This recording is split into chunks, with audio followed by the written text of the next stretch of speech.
Hey guys! Now, I am under the impression that nobody in this world wants to watch me eat. But it's dinner time.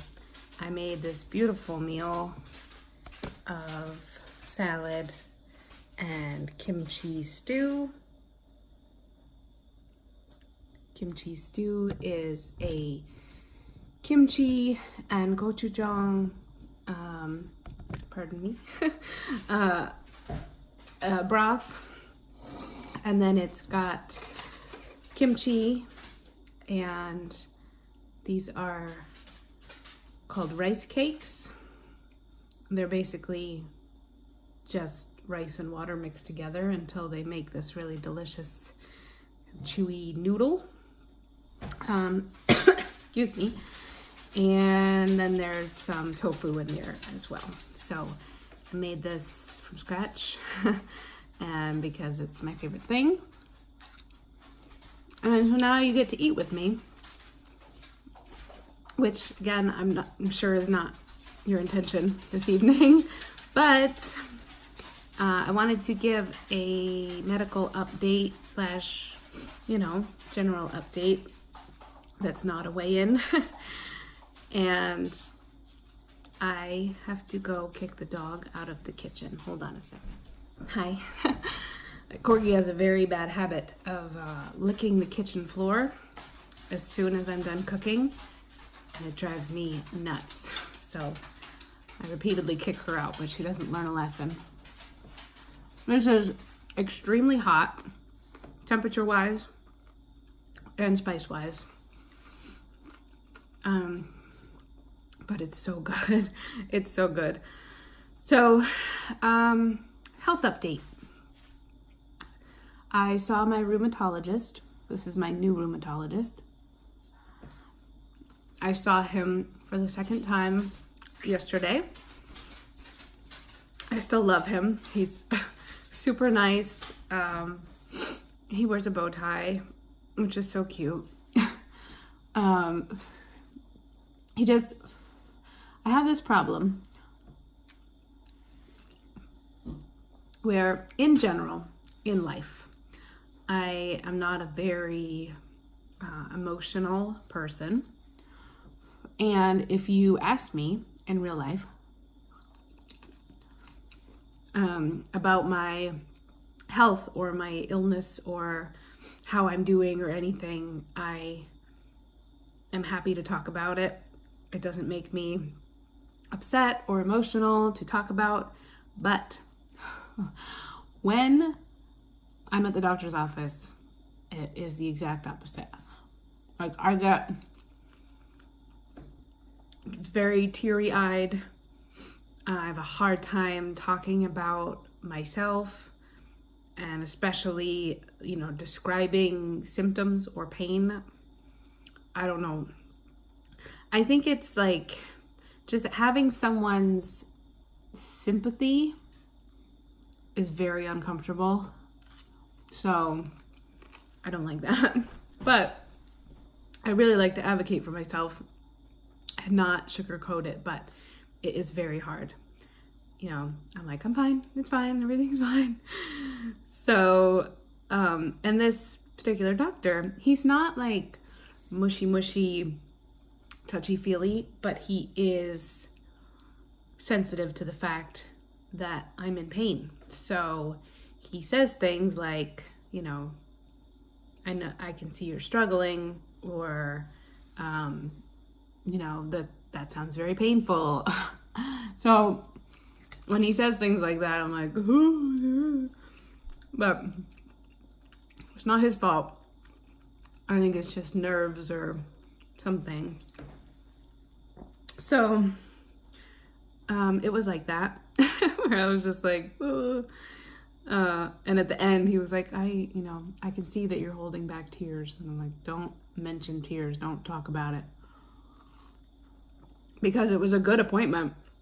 I wasn't, upset in any way. It just is what it is. Does that happen to anybody else? Oh my gosh, this is so delicious. I was about to say that I wish I could share with you, but I know that I like kind of weird food. Not that Korean food is weird food. I feel like you're a little crooked.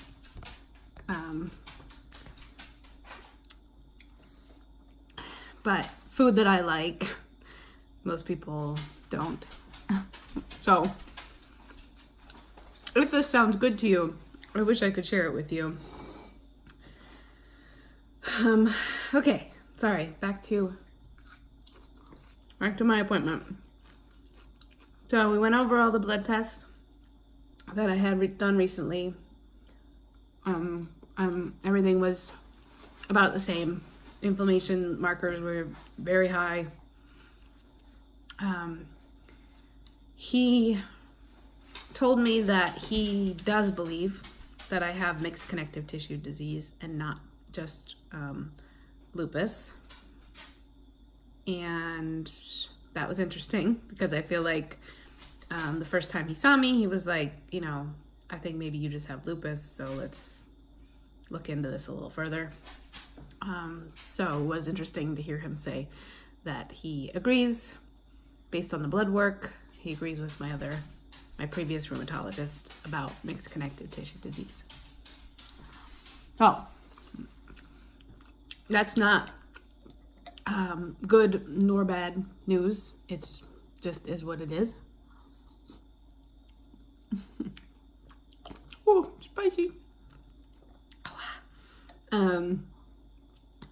So I have recently seen also a nephrologist, which is the kidney doctor.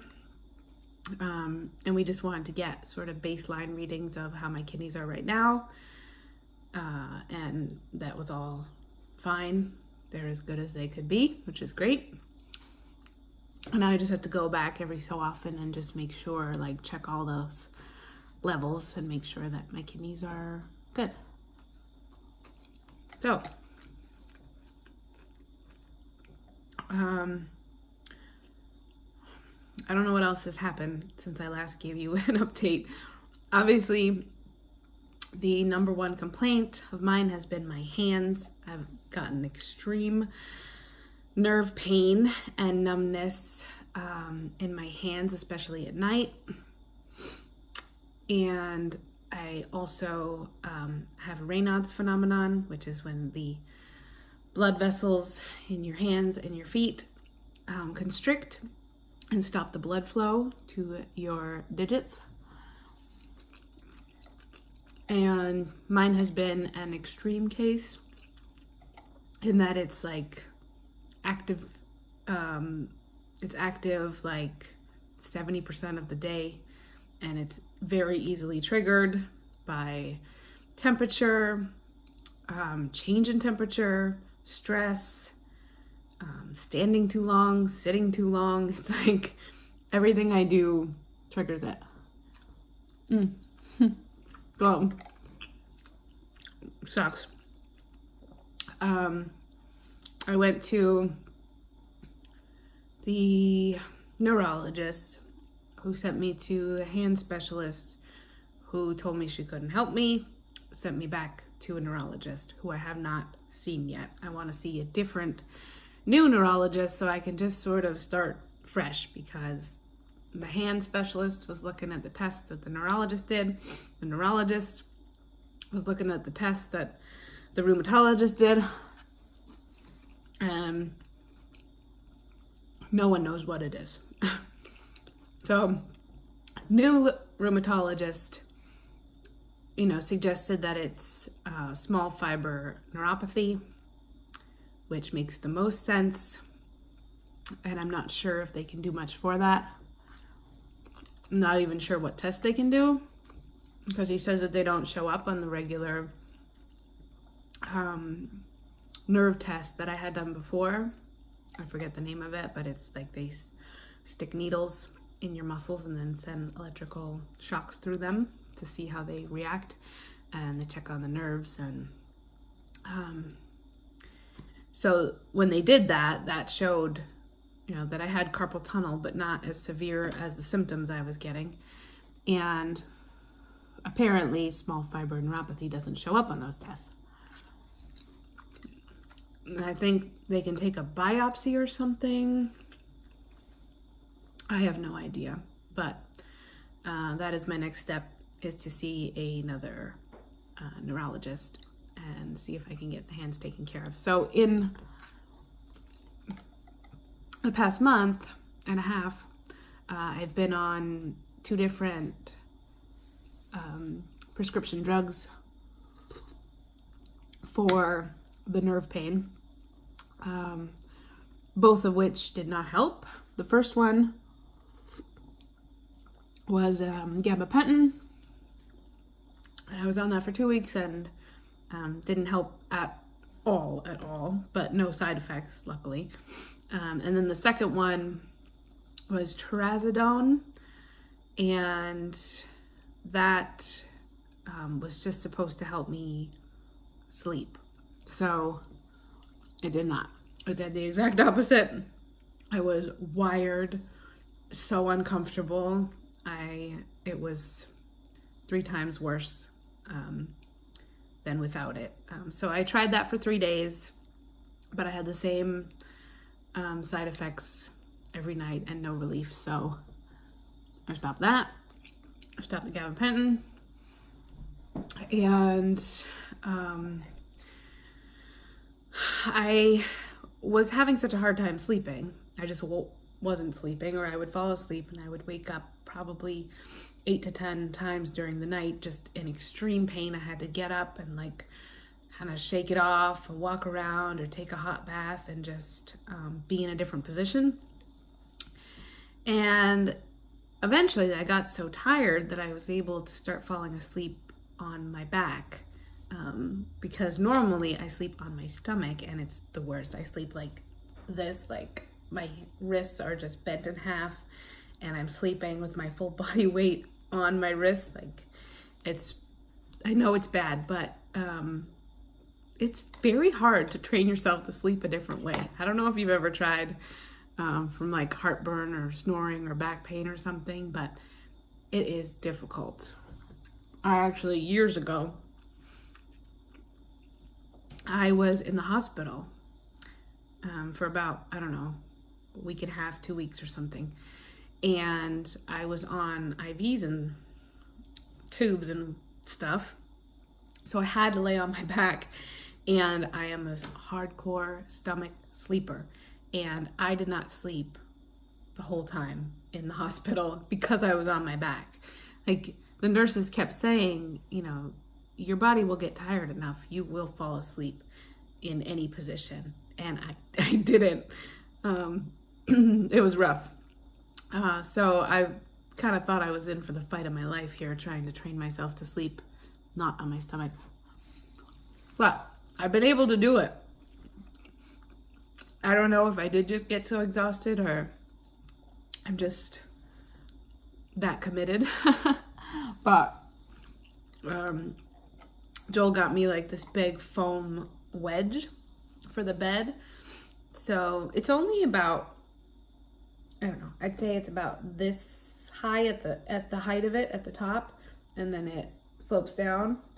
So, you know, I lay with my head up on the elevated part, and that forces me to not only lay on my back, but also to keep my arms down. They're either down at my sides, or I have them like, put my chopsticks down, have them like clasped like this over my stomach. And yeah, I don't know if that has been the main cause of improvement, but my hands have been remarkably improved since I've been able to do that. So I'm just grateful for that. I mean, my hands are still numb off and on throughout the day, but for weeks, I mean months actually, I haven't been able to hold chopsticks or a pen or sometimes a fork. I haven't been able to do anything with my hands. And now my hand is kind of buzzing a little bit with electricity, but I can hold this and it's not super painful. So I'm very grateful for that. And it's hard when you go through things that are flare-ups, that it's so bad when you're in it. And you want to see every doctor and you want to try every therapy and everything that you can. But then when it starts to get better, like on its own, just because maybe the flare-up is going away or you found something that works, it's like all of a sudden you forget. It's like you forget how bad it really was. And I'm like, oh, maybe I don't need to go see the neurologist now because it's getting better. You know, it just doesn't seem as urgent anymore to figure out what it is because it's better. But I still need to figure out what it is because small fiber neuropathy will cause permanent damage. I mean, as it is, from this knuckle up on this finger is completely numb all the time now. And who knows if I'll ever get it back, or who knows if it will go to other fingers. I don't know. Wow, this is tasty. I hope that nobody actually came here for like the mukbang of it all, because you can't see my food. You just see me eating it disgustingly. So I'm sorry. If you do want to see the food, let me know, because clearly it's the only thing I care about is food and cooking food. So I try really hard not to make a million videos about food and showing you what I made for dinner, because it's really not that interesting to anybody else but me. But it's good. This is some dressing I found at the Asian supermarket, and it's like an orange ginger dressing, and it's just like the kind you'd get at like a hibachi restaurant. So it's giving me tasty restaurant vibes. Let's see, so where to leave off? Oh yeah, so rheumatologist was really good. I told him all about my hands and how they've been and the medications that I've tried, and you know, he felt really bad about that, which made me feel bad. And he, you know, looked over my test results, and he said, you know, it's clear that you are a very sick girl, and it is clear that you are you know, you're still in active disease. So, which was interesting to hear, because I am nowhere near, or even close, to how bad I was just earlier this year, with what I can only assume is my first ever flare-up of this disease. It was bad, you know. There were days I could not stand, I couldn't walk, I couldn't lift my arms. It was bad. And it's not that bad right now. Like, I have, you know, my hands, and I've got the fatigue and, you know, some of the inflammation and little things here and there. You know, I'm not comfortable by any means, but I'm not like I was, and that makes me feel like it's in remission, but it's not. It's not in remission. Maybe I just got used to it, and maybe it's just a little bit better, but it's not in remission. So the next step is to try a drug called Benlysta, which is the first, as far as I know, the first ever drug formulated specifically to treat lupus. I am on a drug called Plaquenil, which treats lupus, but it was formulated as an anti-malarial, so to treat malaria. and it just so happens to work on the inflammation caused by lupus and some other autoimmune diseases. So this one is still pretty new in terms of medication. It's still a baby, and it hasn't gone through all of the extensive testing that every other drug has, because it's only been around for 11 years. But people that are on it love it. Most people that I have talked to or read about online have had really good results.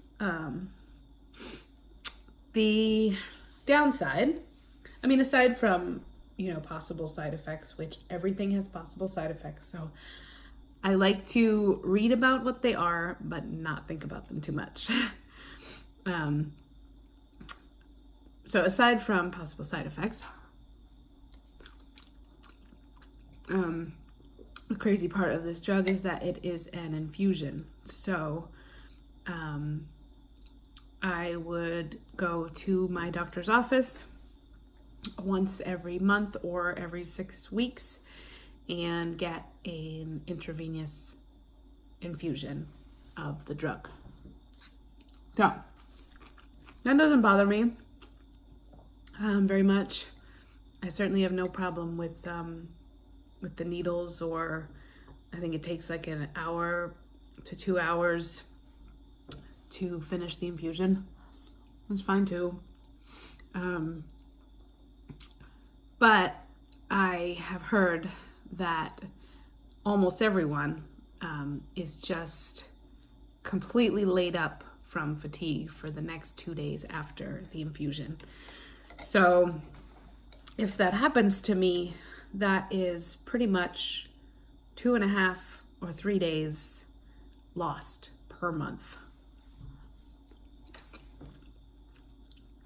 Physically, I'm okay with that. I certainly would be losing more per month, more days to the couch if I don't have some sort of treatment. But what about work is my question. Because if I am completely selfless in this situation, and do my infusions on Fridays, then I lose one whole weekend every month. I won't be able to do anything that weekend for myself, for my home, for my dogs, for Joel. I will lose a weekend. But if I do it during the week, I could lose up to 3 days of work per month. And that doesn't seem very fair to anyone.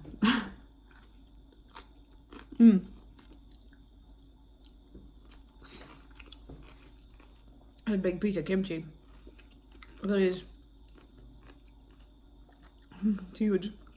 So, you know what I mean? That I could forfeit my own weekend, even though I only get so many of them. Or I could make my company suffer and take 3 days away from them. I'm not going to worry too much about it because there's too many factors to consider. One, the biggest, hardest thing is getting the Benlysta approved by my insurance. Apparently, it's very expensive, as most medications are, never mind infusions. Sorry, but it's so spicy. So when things are really expensive, they don't want to just grant them to you all willy-nilly. So first my doctor had to take this questionnaire type thing called the SLEDAI. It stands for something about lupus. And it's like a little questionnaire, I think 24 questions about the patient's symptoms. And if you score over 6, he said, then you're eligible to, try to get on the Benlysta. And I think he said my number was 19. So that's, good enough to try. Bad enough to try. So that's like step 1. Okay, you're eligible. And then he said that a lot of times they will come back and say, we don't want to skip right to Benlysta. We want you to try methotrexate first. Because I have not tried methotrexate. And it's like the next step, usually. But I don't really want to try methotrexate. It's got much nastier side effects. And my doctor says that people with rheumatoid arthritis tend to get better benefits from it, and I don't have that. So, or we don't know if I have it, but I don't seem to have rheumatoid arthritis, despite what my last rheumatologist said.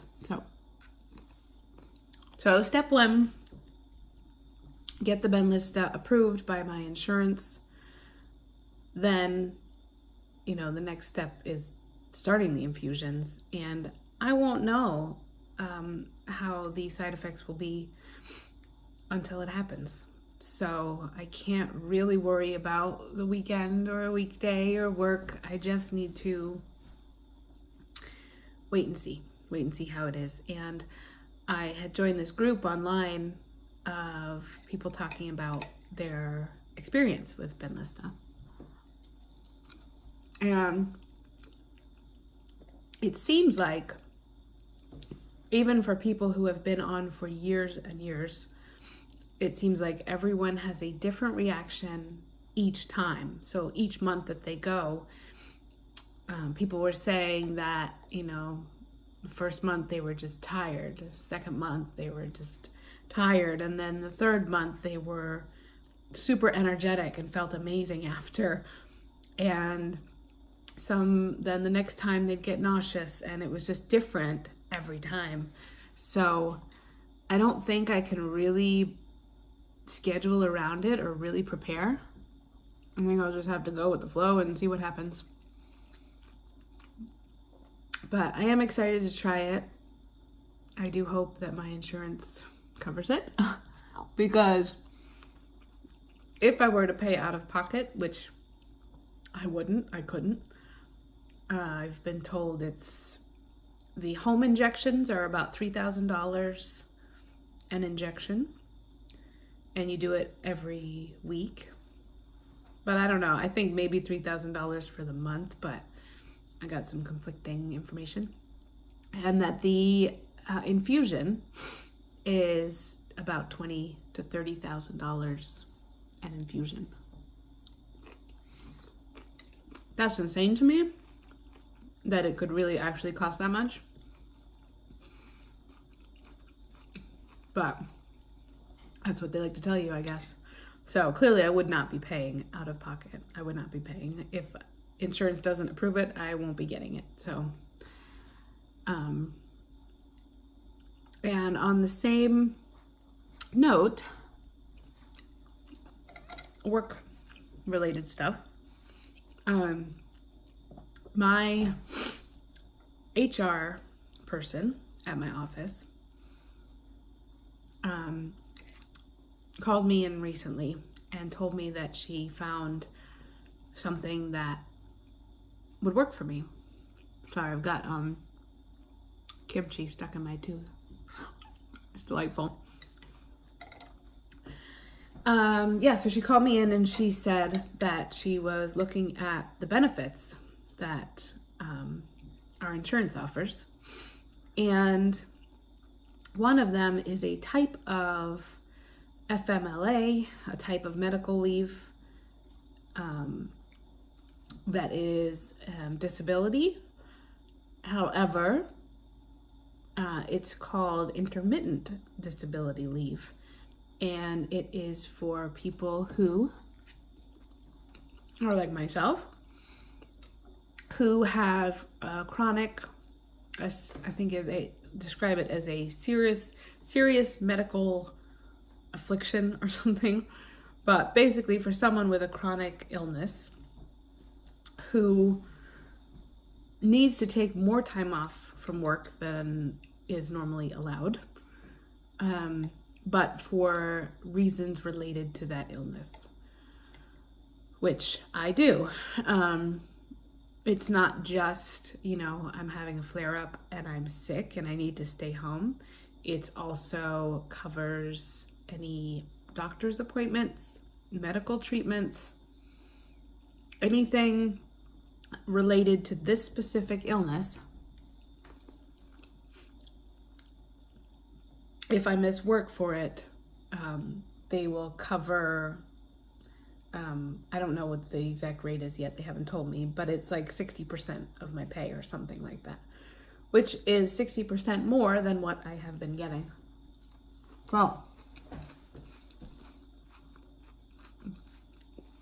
So I applied for that over the past couple weeks, and we'll see how that goes. But it's cool because it works concurrently with my regular PTO, paid time off, plan. So like at the beginning of the year, I start out with so many days, right?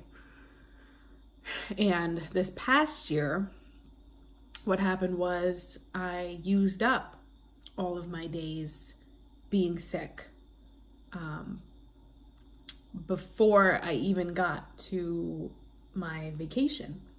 And Joel and I took our annual vacation to Florida, and I had to take it entirely unpaid because I had already used up all my vacation time for being sick.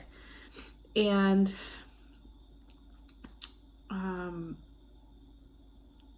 so this way, what will happen is if I am going on vacation, I take my regular PTO. If I have a cold, the flu, or just don't feel well, like from something else, say a cold, I take my regular PTO time, I take a sick day. But if I'm having a flare-up and I can't walk, or I have muscle spasms so bad that I have to take a muscle relaxant and I can't drive, or if I have a doctor's appointment, or if I go in for a Benlysta infusion for that day or the next 2 days after, that will be covered under the disability. So I'm pretty jazzed about that. I think not just for the money is good to get paid for that time, but also just to sort of ease my guilt, because I've been doing this job a long time with people who I love, and they have always trusted me, and I have always been one of, if not the most reliable person. And over the past couple of years, specifically last year, that has shifted, and I feel more like a burden, and I feel like I'm not pulling my own weight because I've been otherwise indisposed with being sick or with going to the doctors because I'm sick. So this sort of makes me feel more validated that I can, call into work and say, I am sick because of my illness. It's a disability, and it's very clear. Everyone is in the know, everyone understands, and it's not me having to call in and just say, I don't feel good again today, I'm staying home. I don't know if that makes sense to you, but it's just how I feel. It's good to have someone, it's like getting a diagnosis, I guess. You know, it's like, it doesn't change anything, but it feels really good to be validated and to say, yes, I believe you that you're sick, and that is an acceptable reason to not come to work. I guess that's what it is. I just feel like maybe they have to believe me now because it's official. I don't know. But pretty incredible to me that that my HR person, she's awesome anyway, but I think it's awesome that she thought of me and sought this out without me asking. I didn't say anything about it. I didn't know it existed. And she just figured it all out, and I really appreciate that. So that's my medical update. I'm doing okay, and I am petrified of the winter because it is getting very cold here now, and I just can't be warm. I can't stay warm. My hands turn bright white and purple at the instant that I even think about going outside. And yeah, I'm just sort of settling in to the fact that I'm gonna be supremely miserable for the next few months. But it is what it is. But I am doing a little bit better.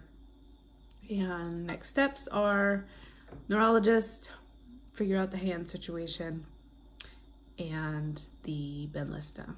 So that is everything. And I hope that you did not really hate watching me eat my dinner. I appreciate that you let me talk and eat at the same time, because I am still doing the 1 meal a day, and I love it, but it means that I gotta really, I'm hungry at dinner time, and I gotta eat a lot, so. Oh my gosh, it's so good though. All right, so with that, 36 minutes later, I will leave you. Thanks for listening to me, and I will talk to you again soon.